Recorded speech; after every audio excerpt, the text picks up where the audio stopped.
Hello and welcome to Let's Talk Diz, a show that gives you everything you need to know to help make your Disney vacation as magical as can be in just about 20 minutes. I'm your host, Jeff Coviello. With me each week is Disney Master Sandy from Easy Diz by Instant Impressions Travel Services. Sandy, how you doing today?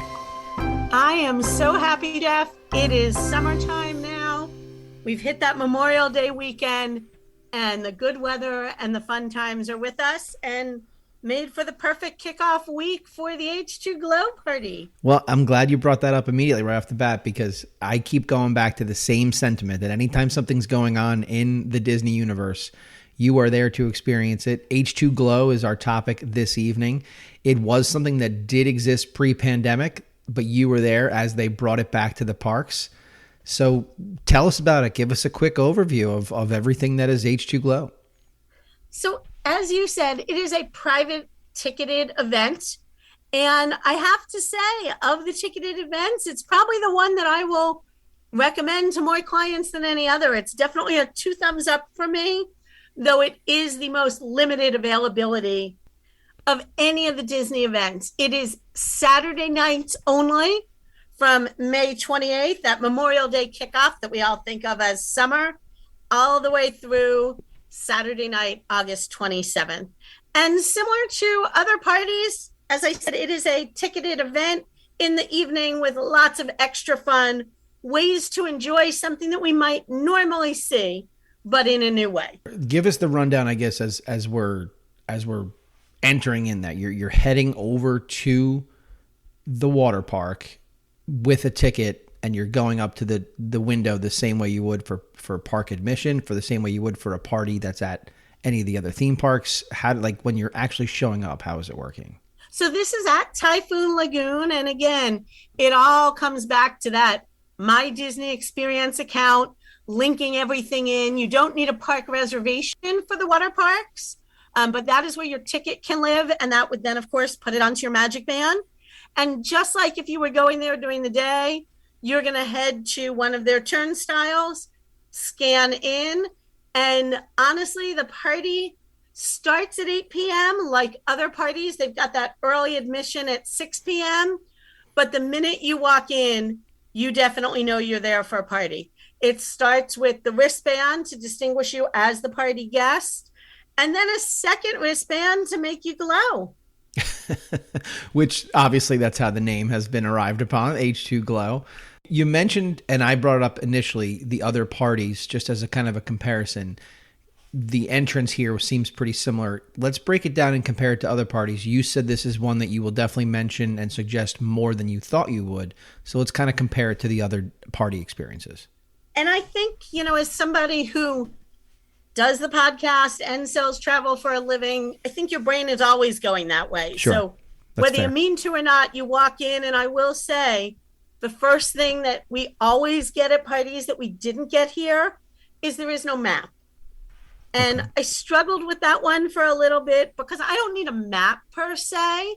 But when you go to something like the Halloween or the Christmas party, the map is really your times guide, your extra guide. It tells you where all the extra food stations are, where the dance parties are. Anything that's special for that night is always going to be in there. And I think realistically, while there are park maps for Typhoon Lagoon that you can get for during the day, they don't put them out in your face the way that we do for any other theme park, because logic says that it's paper. Right. You're in a water park. It's going to end up wet. Did they have, I guess the question is, did they have, because it's at night, did they use screens at all throughout the park to tell you go here, go there? Was that something they employed, or was that something you thought maybe they could have? They didn't. Maybe that's part of what they're missing. But I also want to say that keep in mind, because this is done in the summer, sundown is super late. Right. So again, 6 p.m. is that early entry as they're closing the park, and it's really just kind of the turnover. The party officially starts at 8 p.m. But like last weekend, sunset wasn't until 8:20 something. Right. So, it was daylight for the beginning of the party. I don't think that they did substantial extra lighting. They don't have TV screens and the like for directional. Some of it was a little bit of hit or miss, wander around, see what you're missing. Shocking to know that I'm outgoing. I stopped multiple cast members and said, hey, what's your favorite thing here tonight? What's the do not miss? I've seen this and this. What else am I missing? So it did take a little bit more work, so to speak, to figure it out, but it didn't have the number of elements that we're used to with some of the parties. There is no parade, there is no special fireworks, there's not multiple stage shows, but that doesn't mean that the party wasn't lots of fun. But you're not expecting to see Mickey floating around in the lazy river. That's not a feature that we actually saw. It is not, unfortunately. That would be I'm not great. Sure why. I'd like to see that. One of the things that we talk about all the time when we talk about these different events, these different parties, is the specific food options that they have. And some of them we talk about with great success. Some of them said we kind of missed the mark. Talk to us about the food options at this particular evening event. So I'm going to talk about general food before I talk about the food options, if that's okay. And again, my comparing it to other parties in my head. Right. I think that's the essence of my question. Perfect. So one of the advantages or one of the perks that they talk about with the parties is included food and snacks. So you'll see, and we've seen this again for Halloween parties and Christmas parties past, that it includes Mickey bars, it includes popcorn, and it includes beverages. And again, if you've heard me talk, I'm a Diet Coke girl. I like to nurse my bottle of Diet Coke and carry it with me all night. This is the first party where they didn't do bottled soda, which kind of drove me a little crazy personally. Mm-hmm. When you did the Halloween parties and the Christmas parties on either coast, they were giving out the free 20-ounce bottles of soda or water. Here, all of the beverage stations, and there's quite a number of them in the water park, where you would normally need a refillable mug or a single-use paper cup, they put small paper cups at all of the drink stations and just turn the fountains on so anybody could help themselves. But it did make it harder to carry a drink around and kind of keep it with you or with your stuff. Part of that I wonder too is, the nature of the water park. Like, did they do this at one point? I was not at the original H2Glow and found out that there were just Diet Coke bottles floating all around in the attractions. Like, there has to be some sort of method to the madness. Well, I do think it's a difference in what they sell. In the theme parks, there are lots and lots of those stands that sell bottles of drinks. Right. Here, it really is about the fountains. They have the refillable mugs and fountains everywhere. Yeah. Okay. So I think that's part of the difference. All right. What else about the food? I will say I am a Main Street popcorn connoisseur. This was not Main Street popcorn. They really work hard to make you be able to enjoy your party time and not stand on line. So at all of these events that I've been to, when they officially open at 8 p.m. and the free food line is large in the beginning, it goes super quick because they literally have cases and cases. Every cast member is standing there with the Mickey premium bars, the chocolate covered on the stick, the Mickey sandwich bars, and then fruit bars. And then they have not their traditional popcorn boxes, but the white ones like you might find at a ballpark. Sure. That close. And they literally bring a cart with hundreds of them so that they can just hand them out person after person. They're not standing there scooping individual popcorn buckets like they are at the end of the night. Right. So it's great because a line of 100 people is literally gone in 5 minutes. Anything else? That was kind of how you look at it, how I thought of it compared to the other parties. I will also say, crowd-wise, by far the least crowded of any party I have ever been to. The water parks don't have the same capacity. There were definitely plenty of people there, but I really never waited online. I certainly never couldn't find a chair or anything else. It really made for a fun night. Also, unlike some of the other parties, they were able to do a lot of themed party music through the entire Typhoon Lagoon area. Not their typical beachy music that you would have when you're there during the day, but really all the party music that you'd be used to if you're going to a wedding or any kind of big thing where they're trying to get everybody on a dance floor. Okay. So you talked about food, you talked about the entry. The one thing that we didn't discuss, tying to all of that is cost. So let's break that down for some folks so that they have an understanding of what it actually costs to go here. And then, kind of they can allow themselves to compare it to what it would cost for just a daily admission to Typhoon Lagoon. And that's part of why I think that this is a great deal. So talking about tickets for a minute, if you were looking for a water park ticket during the day, you would buy it in one of two ways. If you just needed a one-day water park pass, that's $69. Okay. If you were going to go multiple times, you can add the sports and more to your theme park ticket. That price is going to vary different times of the year, generally $75 to $90 for that add-on. And it's a little unique in figuring out how much does each admission cost you, because the number of admissions is equal to the number of theme park days. Right. So if you buy a 4-day theme park ticket and you add the water park feature, you get 4 entrances to the water park. Right.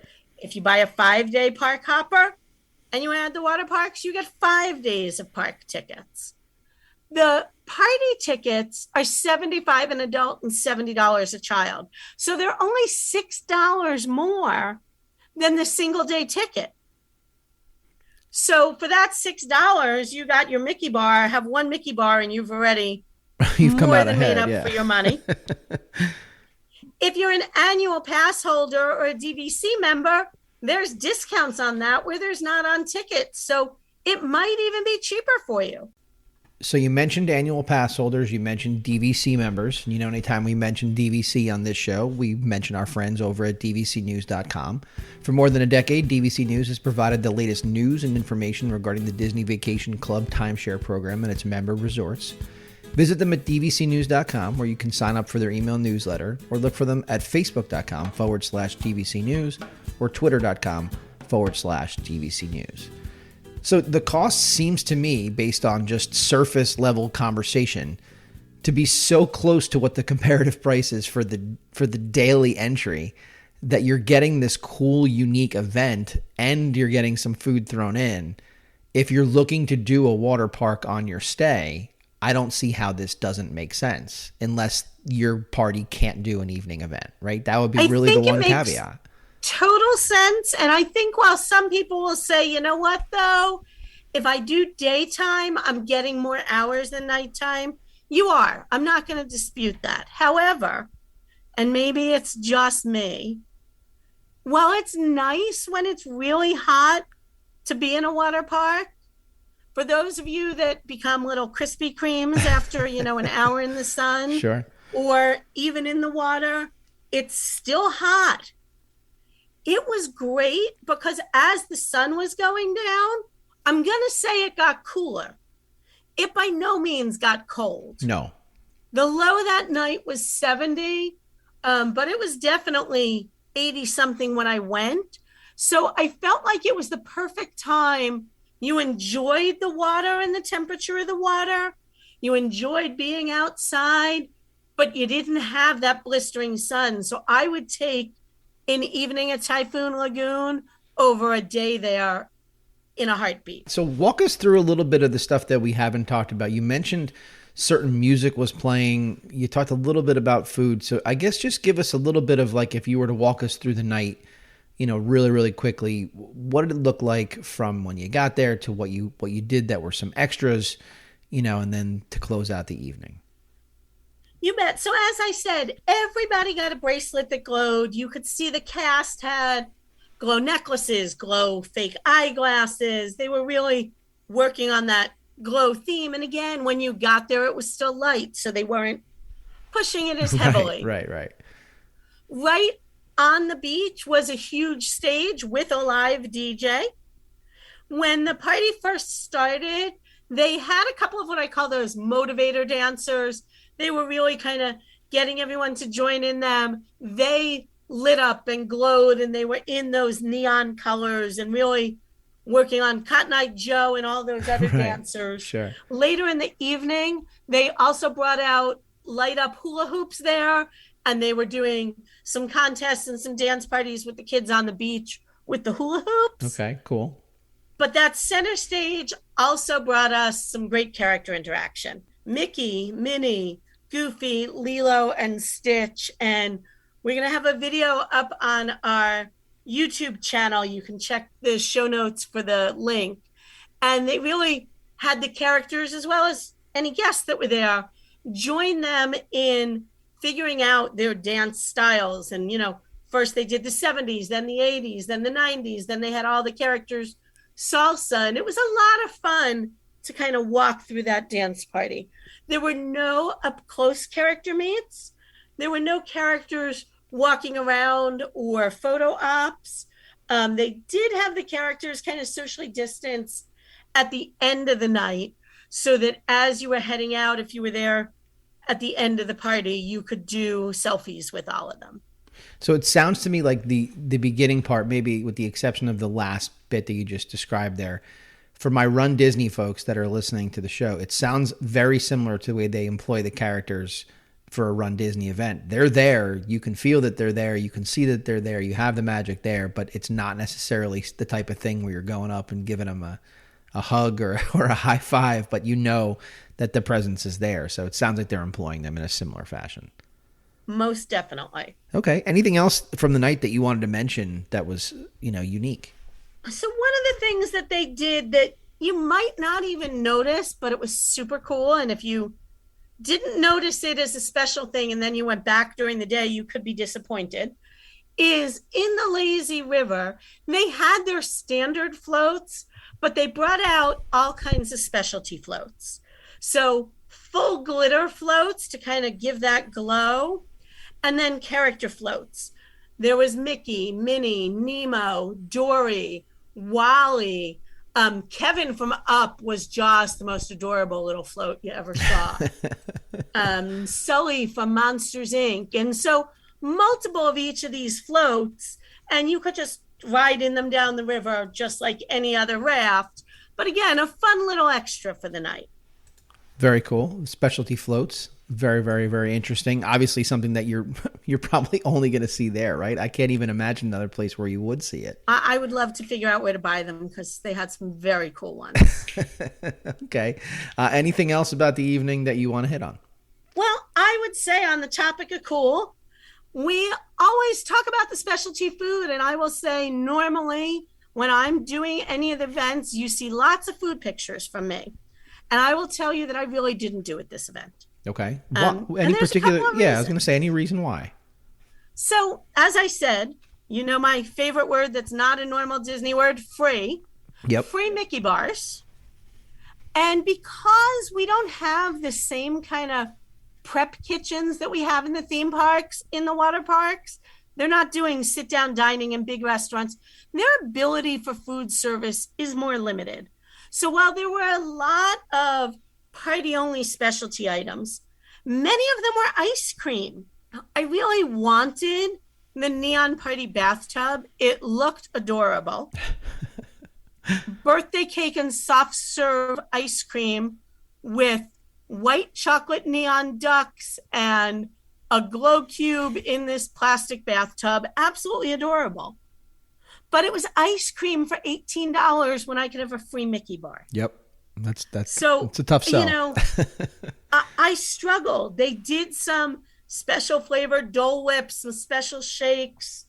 Then the other big item they had that, I'll be honest, I was kind of lost on was Mickey pretzels with special dipping cheese.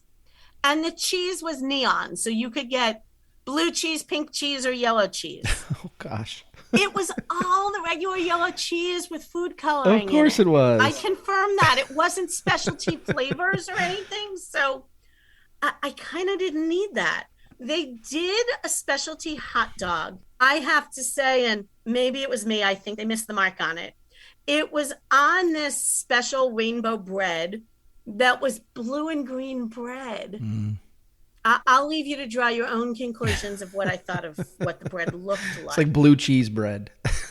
Well, yeah, not necessarily what I'm sure it was freshly made that day. Sure, of course. But from a distance, it certainly didn't appear that way. Right. But I did decide to have dinner there. And so I went with the Glow Maine noodle salad. Okay. It was a jerk chicken with rainbow lo mein. So I had the standard yellowy beige lo mein, pink lo mein, and blue lo mein. Okay. With cucumbers, peppers, tomatoes, sesame seeds, and a dyed yellow hard-boiled egg. Okay. I'll be honest, it looks just like the picture, so I probably have no reason to be surprised. Right. However, it came in like a clear plastic quart container.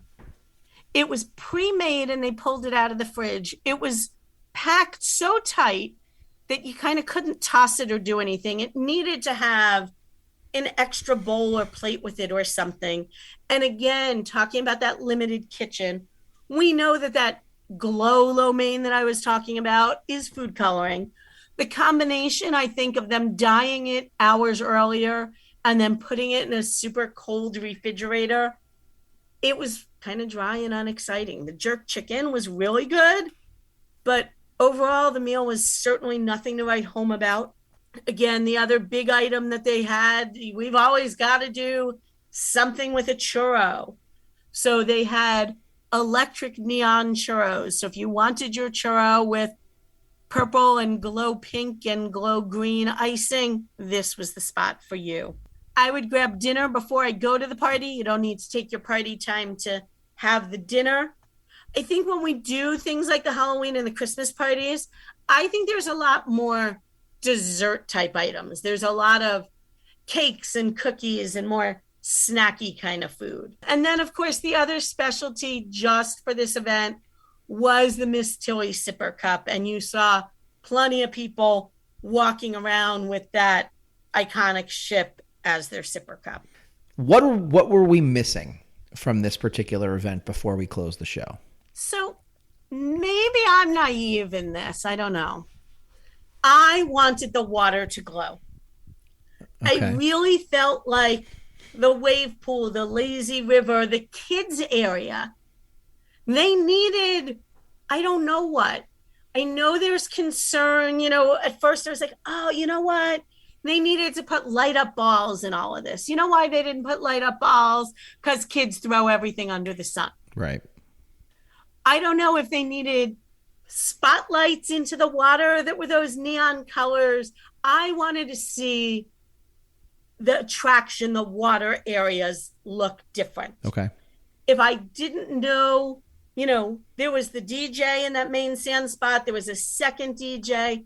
But everything else about the main water features was just like during the day. And I really, like I said, I think it was missing that splash of color. The other thing that I've come to love about the parties is the special photo ops. More characters dressed up more differently, whether it's, they don't really do a lot with the photo pass photographer here, but maybe they could have put up a background or two that you could do your photo with. I would have liked more of that photo souvenir of the evening. Okay. But you had mentioned it earlier. Let's close with your overall recommendation for this particular event. Overall, if you're going to be there on a Saturday night and you've always wanted to try a water park, this party is the way to go. I would do this head and shoulders over any day at the water park. Well, I appreciate you taking the time to go on down and attend the event and come back and report with a fresh report for us, as you do with each and everything that Disney's got going on. And have a great week. You too. Thanks so much. And that's a wrap this week on Let's Talk Diz. If anyone you know could benefit from this or any show, please share, have them like and subscribe. And don't forget to reach out to the folks at Easy Diz by Instant Impressions Travel Services for any Disney destination planning. Make it a great week. And as always, keep making memories.